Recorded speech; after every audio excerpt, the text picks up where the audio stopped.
రఘువంశ రామయ్య సుగుణాల సీతమ్మ వరమాల కైవేచు సమయాన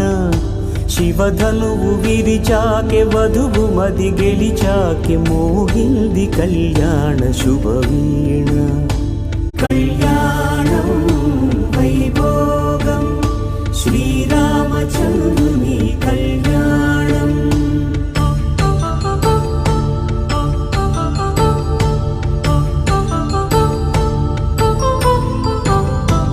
అపరంజి తరుణి అందాల రమణి వినగానే కృష్ణయ్య లీలామృతం గుడి దాటి కదిలింది తన వెంట నడిచింది గెలిచింది రుక్మిణి ప్రేమాయణం కళ్యాణం వైభోగం ఆనంద కృష్ణుని కళ్యాణం